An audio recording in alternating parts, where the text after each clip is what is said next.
Alright, so I'm gonna try part two. Let's get a. Alright, let's do this. With the success of Metroid Prime, the art team was granted more creative freedom. With the visuals for Metroid Prime 2, our internal direction was to create everything from scratch without reusing any assets from Metroid Prime. To improve upon the character designs, we redesigned the space pirates from the ground up to look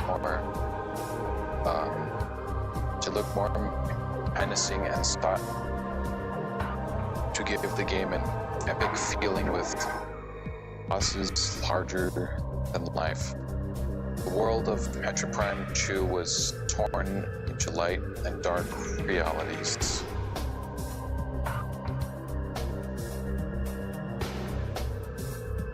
That meant each room needed to have a light and dark version. The plan was for the design team to only have to block out the light rooms in the game, and then the corresponding dark rooms would rely primarily on post effects and rendering tricks, saving a lot on production. It turned out to require a lot more work than we anticipated. There was a strong culture of keeping sketchbooks and working things out on paper before diving into digital production.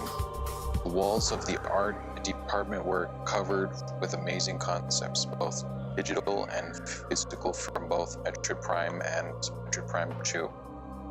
The art was so very expressive and unique that when new people joined the team, it helped bring them into the world of Metroid Prime and deepen their understanding of just how rich and alien this game needed to be. Yeah, you can't really see that, but I'm just gonna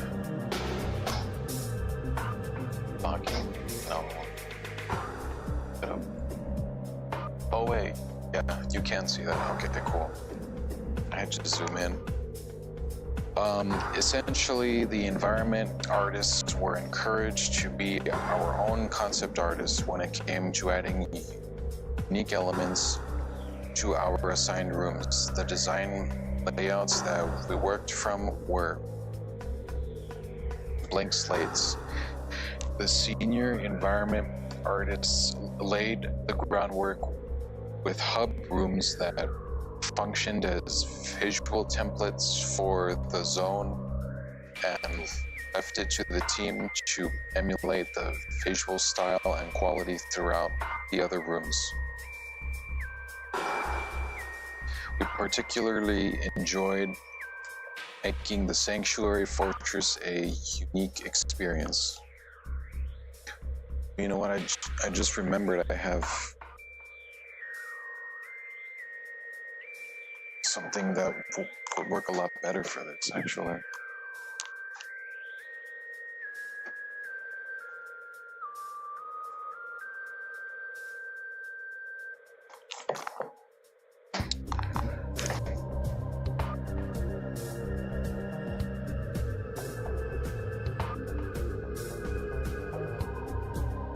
Let's try this.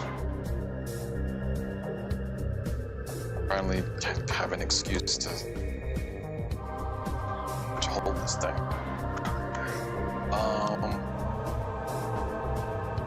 We particularly enjoyed making the Sanctuary Fortress a unique experience. It was essentially a twisted digital recreation of a world tangled in neon tech wires and distorted holographic projections. There was an emphasis on constructed patterns embedded within the technical landscape.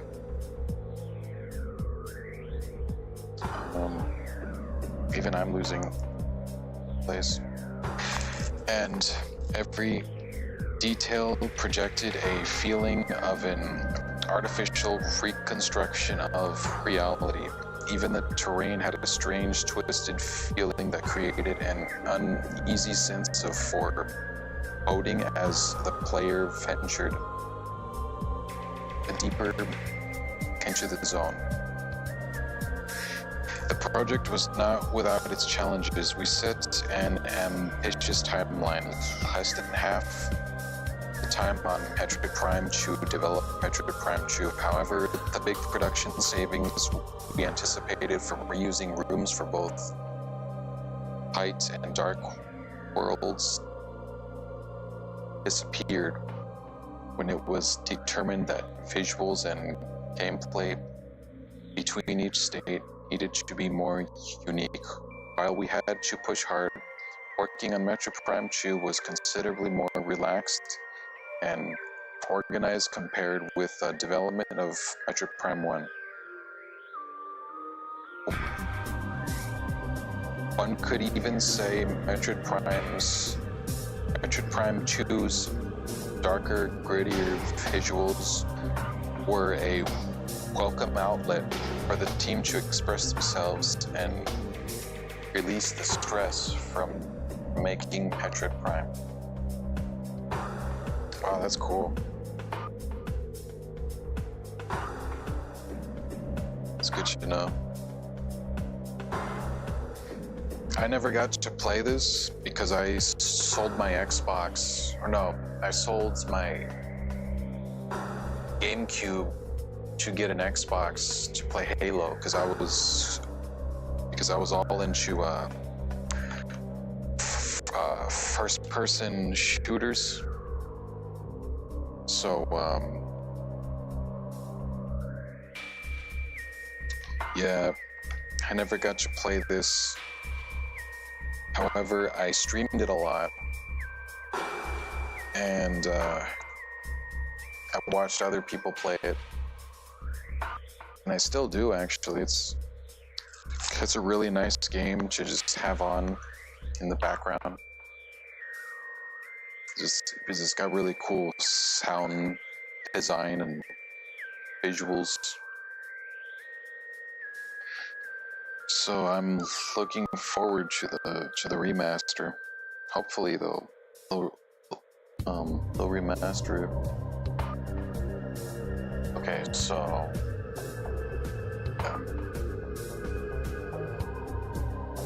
after finishing Metroid Prime, Nintendo directed. Let's see if I can move the arm.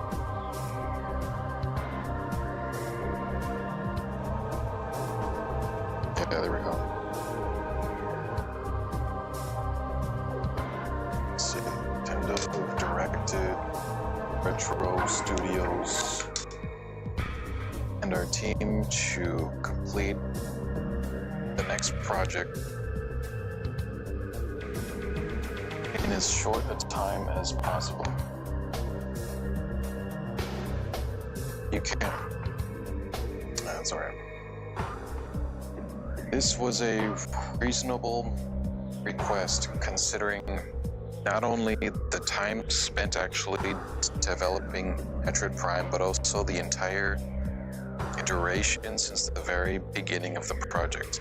Initially, there was a proposal to develop a multiplayer-focused Metroid Prime 1.5, and ultimately, multiplayer was released in Metroid Prime 2. However, Retro expressed a desire to create a robust standalone sequel in Metroid Prime 2.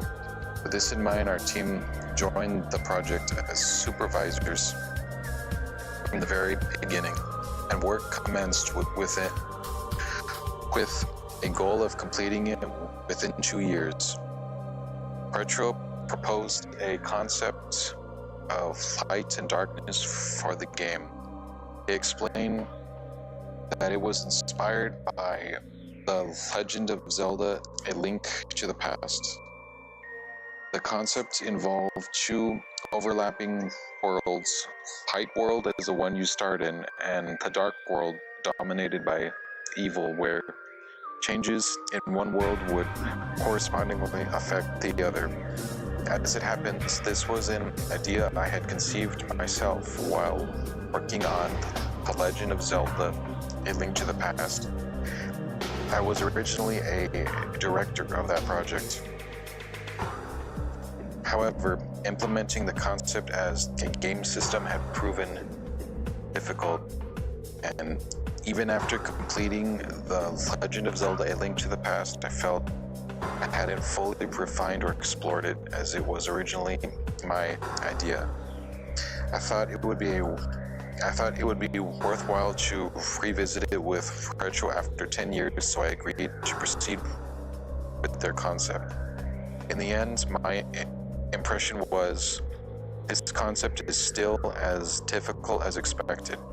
However, I believe Retro succeeded in integrating it into the game system better than we had during the development of The Legend of Zelda: A Link to the Past.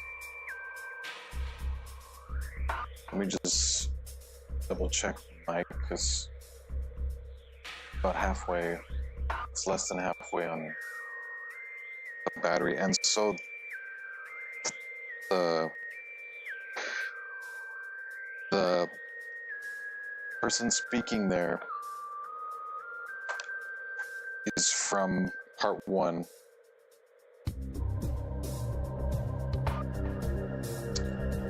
The producer, Kensuke Tanabe.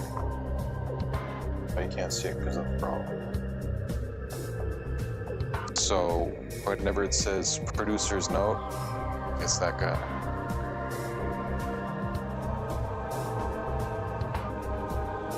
And yeah, as the title says, this is part 2 because the first part was an hour long. So, we'll see how long this takes. And yeah, I'll try to zoom in on certain parts, and by zoom in, I mean lift it up to the camera. Like, this is a really cool picture. It's tough to show on the camera, but this is the first time I've seen it, and this would be a really cool poster, because she's kind of she has a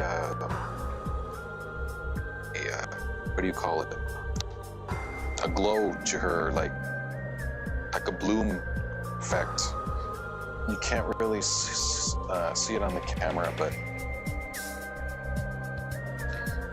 it has that great GameCube,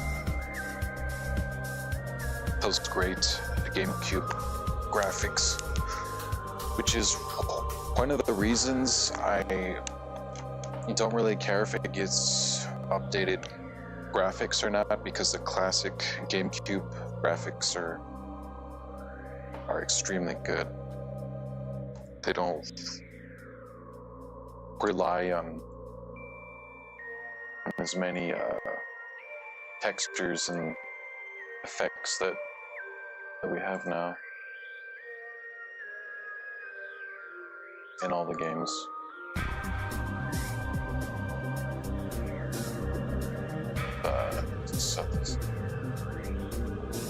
Okay, so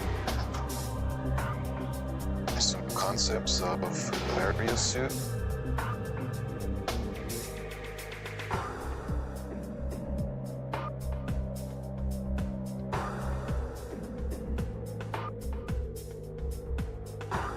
See all the outlets,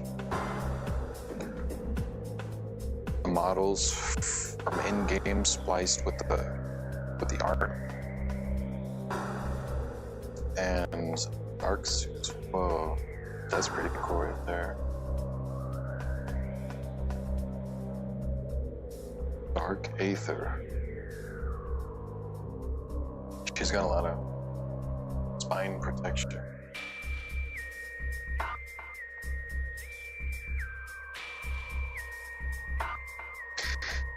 In Metroid Prime 2, Retro proposed the idea of suit upgrades in the form of the dark suit and the light suit.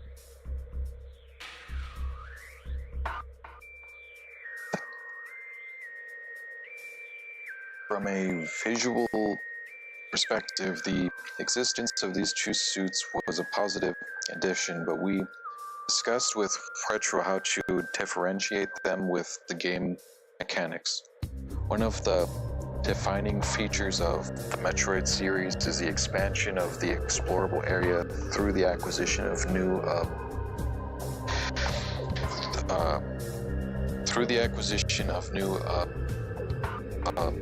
abilities. In keeping with this approach, we concluded that the dark suit would be best utilized as a transitional step leading up to obtaining the light suit. As a consequence, the dark suit was designed so that it does not completely protect against damage on Dark Aether.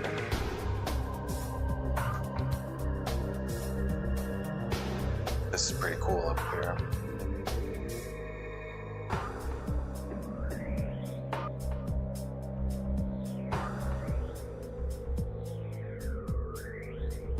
Oh, sure, that's cool right there. Expanded helmets. Light suit is a fusion of Luminoth and Chozo battle suit technology.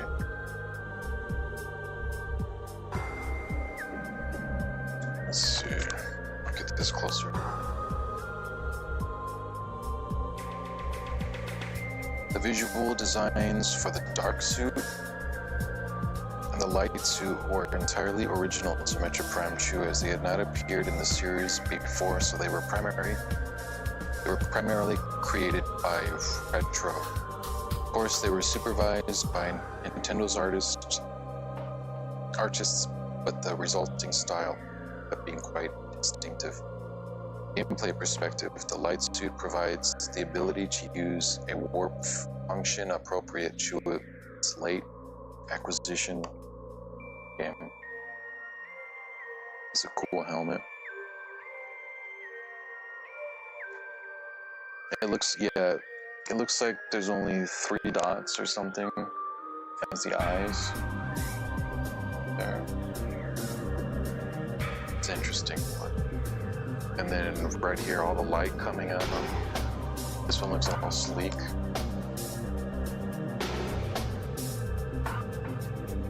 Oh yeah, the screw attack. And the grapple beam. I used to do that, yeah.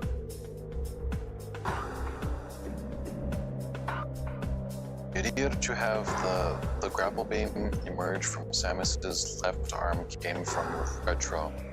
Although I don't remember the exact reason, being able to see the left arm, which is usually not visible on screen, felt refreshing. In Metroid Prime 2, it became possible to fire the arm cannon while swinging the grapple beam, a feature that couldn't be realized in Metroid Prime. With the first Metroid Prime, Retro successfully translated tiny 2D mechanics into 3D, but they couldn't implement the screw attack. As a consequence, there was a real determination to include it in Metroid Prime 2. However, the ability needed restrictions to prevent bugs or sequence breaking. This is the reason why the screw attack was limited to a maximum of 5 consecutive jumps.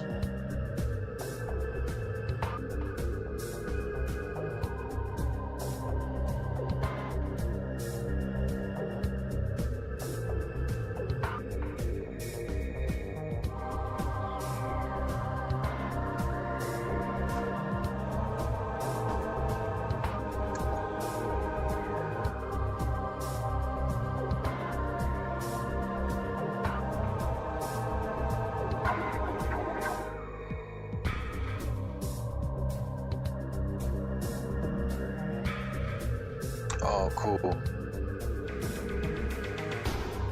Her name is on it, possibly. Something is on it. It could be Aaron, maybe. I'm not sure.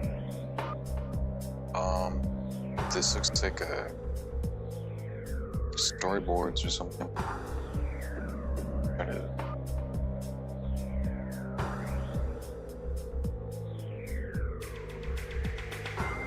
Yeah, I highly recommend you get this book from Amazon because prices has been dropping for a while now. Because the MSRP is about 50, and I got it for 40, and now it's about 30. Here's the slip that was on that I showed in part 1.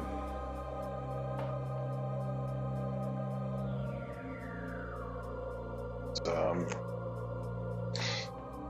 yeah, and I mentioned it in the first part, but the covers,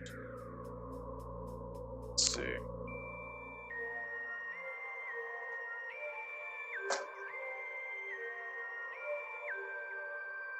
The front and back covers have a really nice texture to them.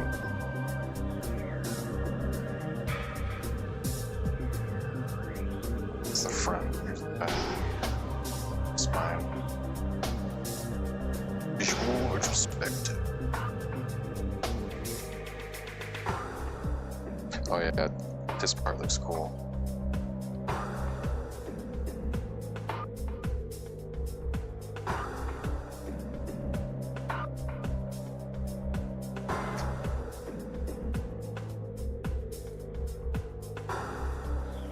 Yeah, the Boost Guardian, the Grapple Guardian, Powerbomb Guardian. It's kind of look like the Metroid Prime from the first game.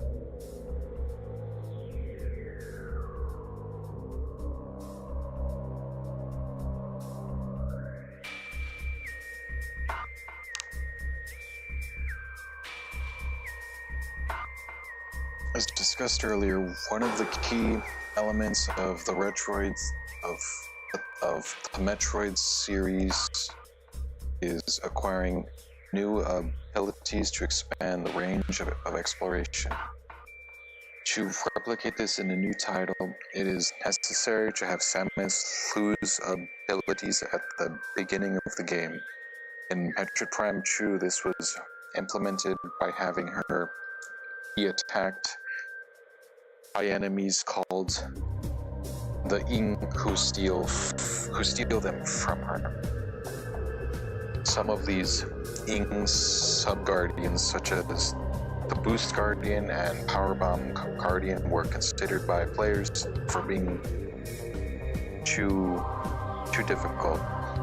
I had actually temporarily stepped away from development and left supervision to my team after being involved with the initial stages of Metroid Prime 2.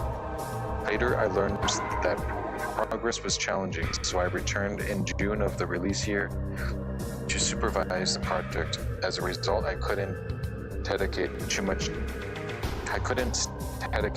time to fine-tuning the difficulty. My approach to difficulty adjustment was based on the assumption that if someone like me who isn't particularly skilled at games could just about get through it, it would be manageable for advanced players.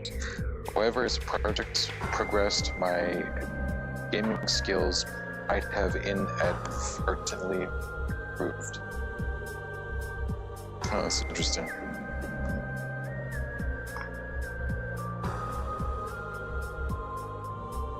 Let's see.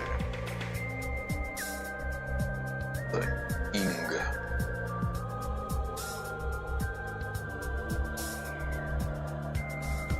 Sketch.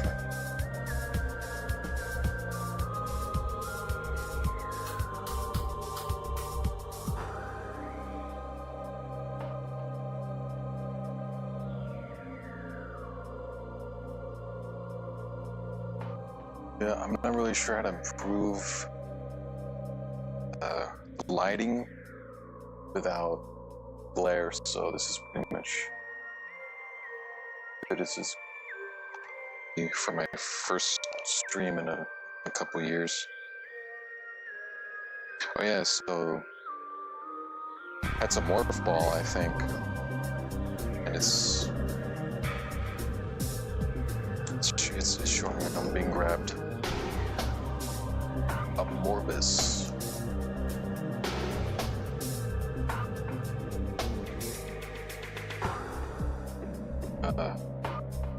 This thing actually looks pretty creepy.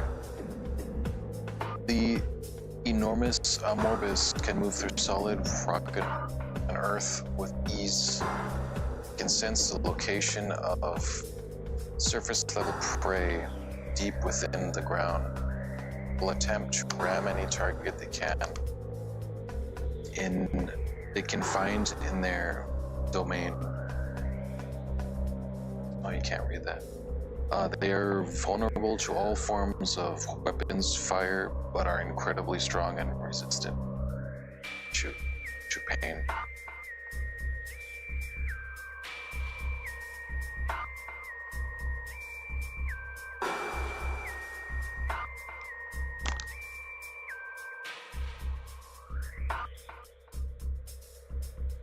It's cool.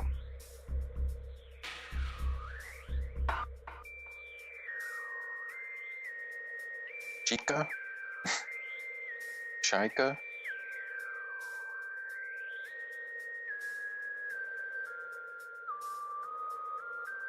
Shika has two forms, the larval stage and the adult flyer, each offering distinct gameplay experiences. For the larva, we aim to evoke a feeling of anxiety as if the player might be swallowed by this massive and alarming creature.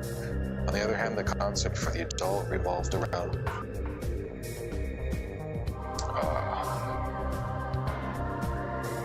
battles that made full use of the grapple swing mechanic. I believe Chika was primarily designed with an insect motif in mind, but the grotesqueness of its larval form was, to me, genuinely terrifying and succeeded in evoking a profound sense of fear.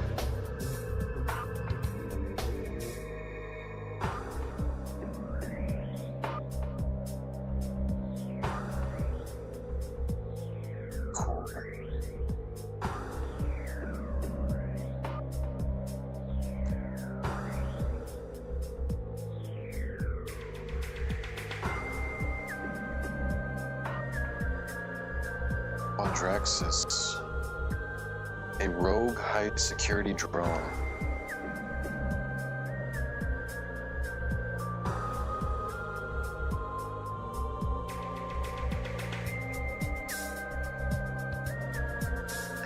Went rogue and entered the service of the Ing. The design of boss battles was one of the most time-consuming tasks in our collaboration with Retro. The workflow for this process began with Retro providing documentation outlining the boss's appearance and the type of gameplay they envisioned. Once we reached an agreement on these concepts, a mock-up was created. At that stage, the ideas for the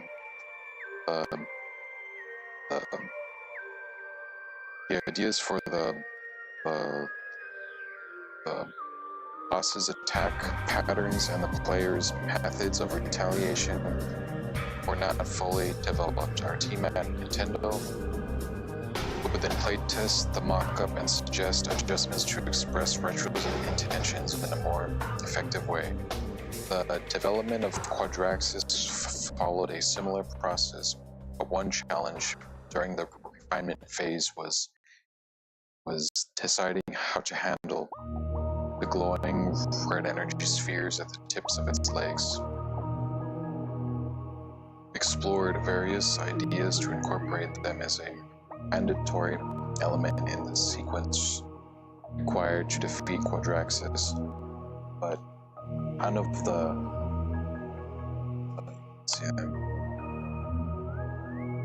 but none of these worked well enough. At one point, we considered removing them entirely from the sequence. Instead, we settled on giving the spheres secondary effects, such as causing items to drop upon destruction or disabling certain attacks.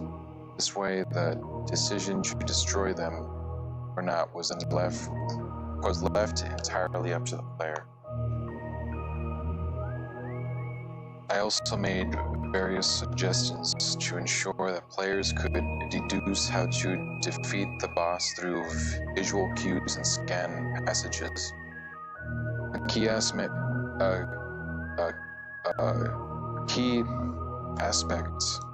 my approach to game development was avoiding direct explicit messages like, "This is the weak point" in the scan descriptions. By the way, when it came to translating the messages into Japanese, I personally wrote over 50% of the scan messages myself. And there you go, if you wanna. Quadraxis. Cool, it kind of looks like a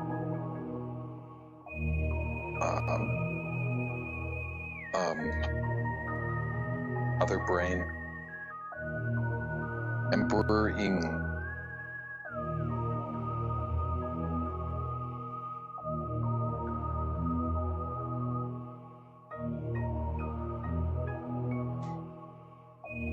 See if we can get that without.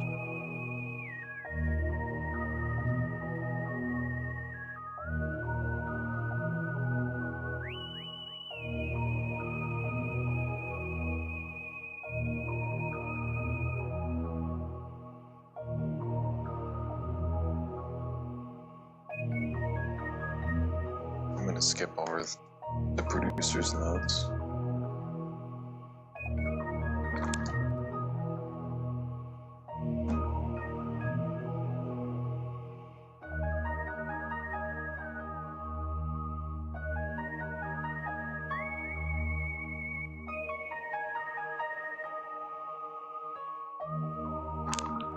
So there's Samus. There. This sense of scale.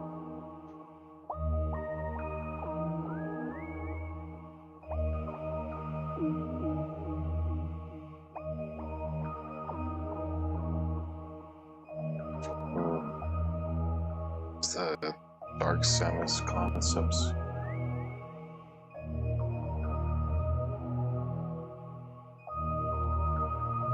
I just remembered that the Dark Samus is in Smash Bros. Now. Oh, look at that. There used to be a mouth right there, and then 2 eyes right there. Huh.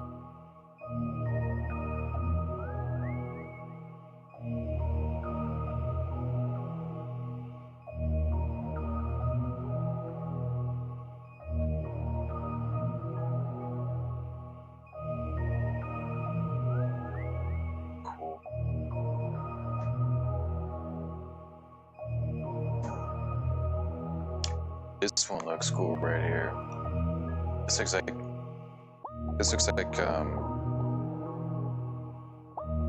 it could have been in a horror game. This one too. It looks like the Marvel character from the Thor movies. There's a robot type thing that they find.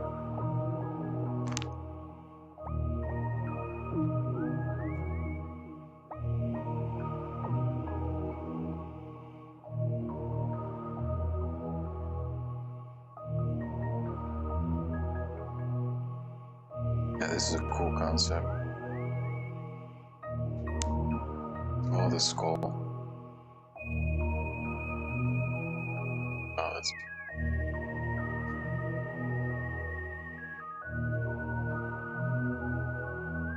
Extreme caution recommended.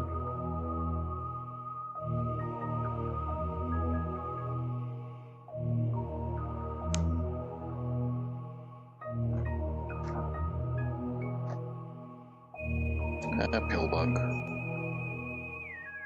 Oh, okay. You got some robots.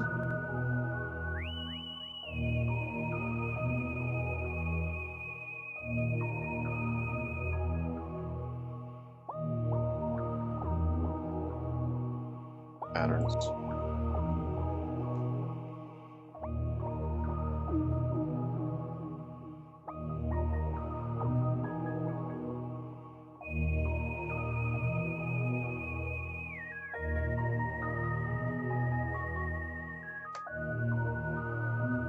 Whoa. Risky.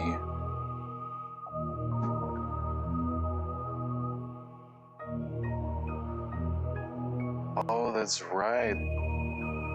They didn't show the froggish creatures from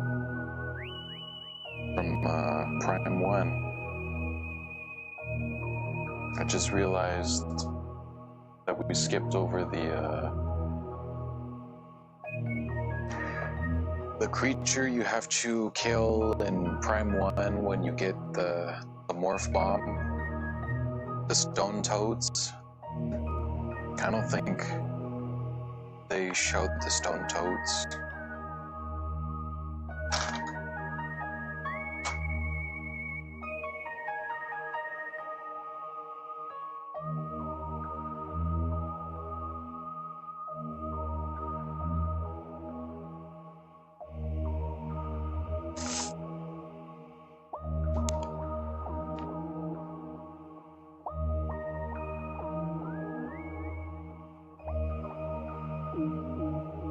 Okay. Octopede.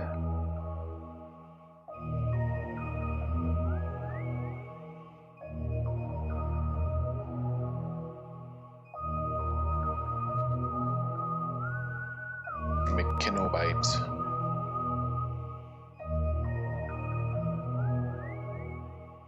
Log. Grenchler.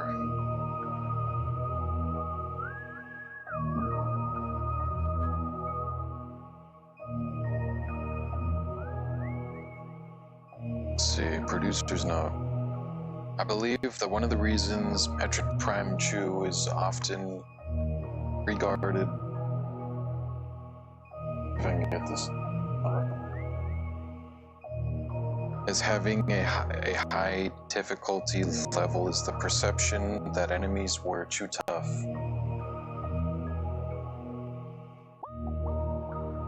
This made us reflect on the fact that our game design philosophy wasn't effectively communicated to the players. In line with the light and the darkness concept, Samus has access to the light beam and the dark beam. The idea was that the dark beam would deal significant damage to enemies in the light worlds, while the light beam would be highly effective against enemies in the dark world. The game was designed so that actively using these two beams would enable players to progress much more smoothly. However, since these beams were ammo-based, we believe that many players opted to conserve them and relied primarily on the power beam in combat. In fact, defeating enemies with the two special beams increased the probability of ammo drops. But this information was not conveyed to players in the game. I believe that if we made ammo more plentiful, it would have changed the perception of battles with creatures. So that's pretty good to know. I'll put that on the screen so red. It's pretty cool. I'll have to keep that in mind. If they ever re-release this, because at this point the only way to play it is emulation. And since they're probably gonna put it on Switch to Nintendo subscription service expansion pack, I'm probably just better off like getting a GameCube, some kind of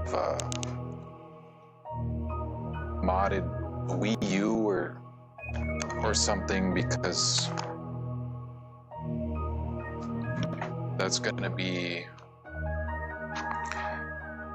extremely expensive just to play one game.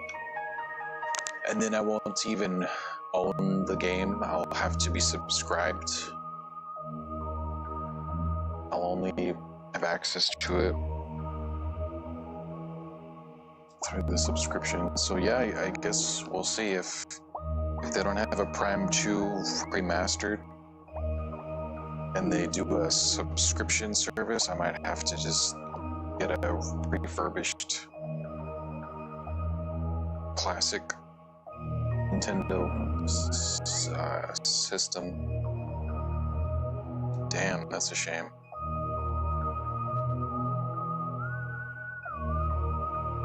The ing. Oh, that's cool.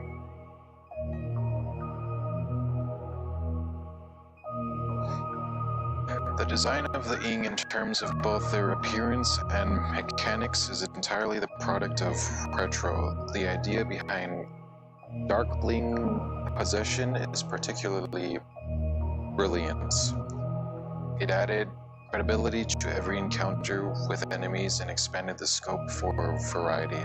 After all, the ing can take over and control anything, whether it's the corpses of Galactic Federation, Marines, space pirates, or even machines, and bend them entirely to their will. What's more, it serves as a clever explanation for how the ing who are inherently weak to light can function in the light worlds. This perfectly aligns with a saying by Mr. Miyamoto. A great idea is one that solves multiple problems at once. In my opinion, the possession mechanic is a textbook example of that philosophy in action.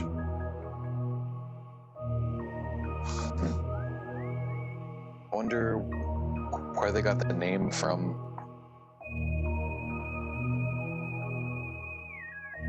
Darkling stated right there, so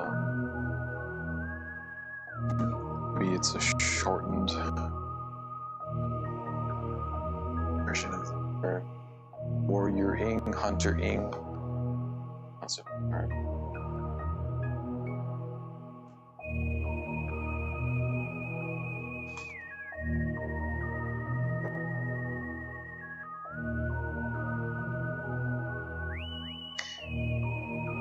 In the Metroid Prime series, the design of the space pirates is revamped with each title. This was also proposed by Retro. In Metroid Prime 2, space pirates featured striking arm designs reminiscent of scissors. Previous games have established that the space pirates are not a single alien species, but a collective of various interstellar life forms. Concept that allows for design changes. Another memorable aspect of the Metroid Prime series is its pirate data. These log entries were written by Retro's in-house writers at the time.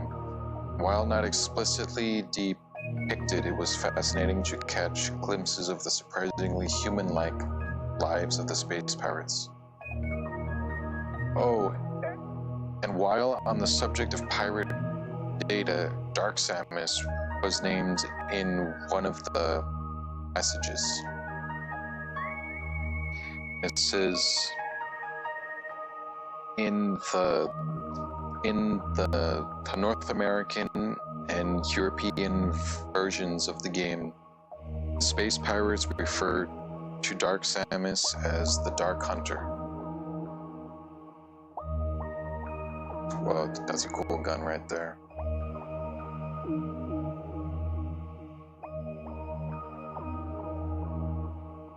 This looks a lot like Turok 2, the Oblivion creatures. Really reminds me of those dudes.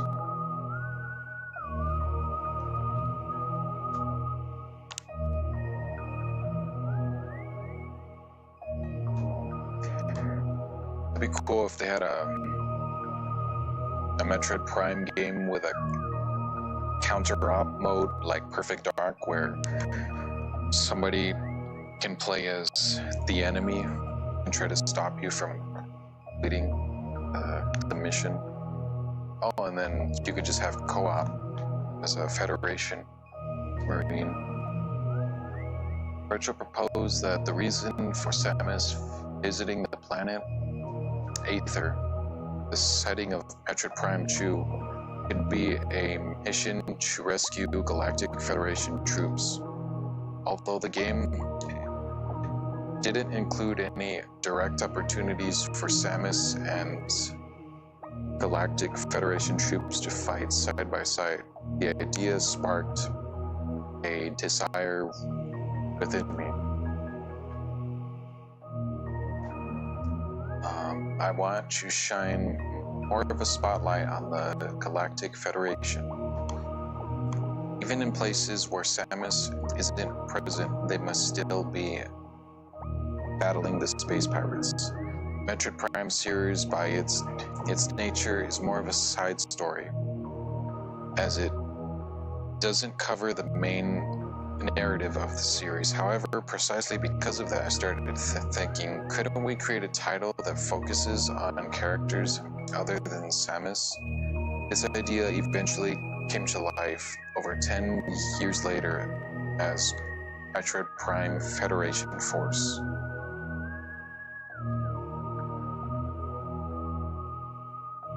Man, that'd be cool if they had a game like Counter-Strike, but just play as these guys. But it's got the same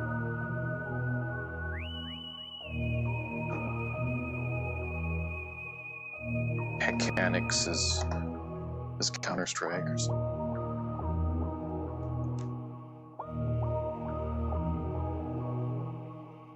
Stars of the early day.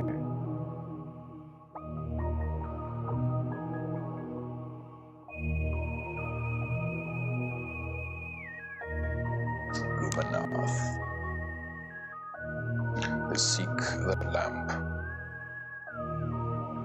It was Retro who developed the concept of a meteor splitting the planet Aether into a light and dark world, leading to an ongoing conflict between the light elemental Luminoth and the dark elemental. With the light on the verge of being consumed by darkness, it was also Retro who devised the method by which Samus deals with the situation. Our team at Nintendo established Aether's orbital cycle, organized a timeline of events based on that, and refined and completed the logic for the two worlds merging back into one. Once we had defined these attributes, we could determine the nature and timing of information UMAS and the other Luminath would provide to the player in cutscenes. Here we got the temple grounds. While working on level design, I employed the analog, non-digital methods that Mr. Miyamoto used.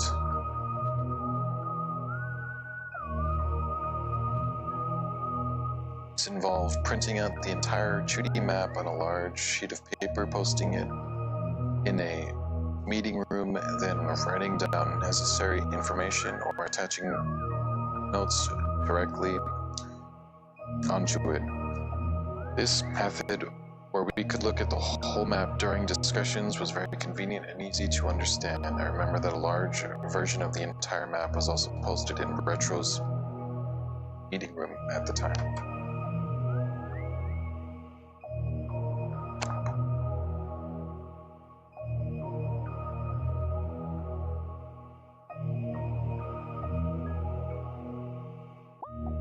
Temple grounds, the Sandlands, the Fortress, the Moth Temple, the Swamplands.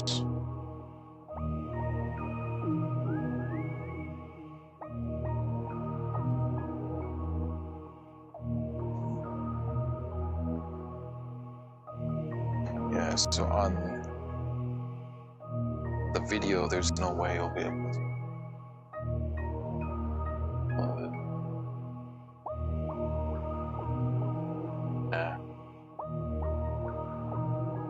Centipede boss has bored out its holes across the level. They sometimes can be 50 to 150 meters deep before the pressures of the sand above collapses.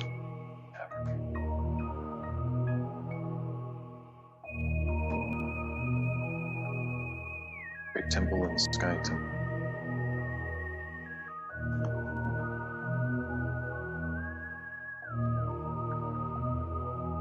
The development of Metroid Prime 2 took place under circumstances where schedule extensions were not permitted. So in the final 3 to 4 months, we had to resolve undecided matters at an incredible pace, to turn them into tangible progress every day. On certain days, for instance, we would review freshly printed. Let me see if I can just English materials in Retro's meeting room and would need to finalize specifications as quickly as possible. To minimize the time spent translating the materials to Japanese, we adopted the following approach. First, we had the interpreter quickly skim through a few pages and read them aloud in Japanese. Meanwhile, our team members in charge of translation would review the next few pages to grasp the content.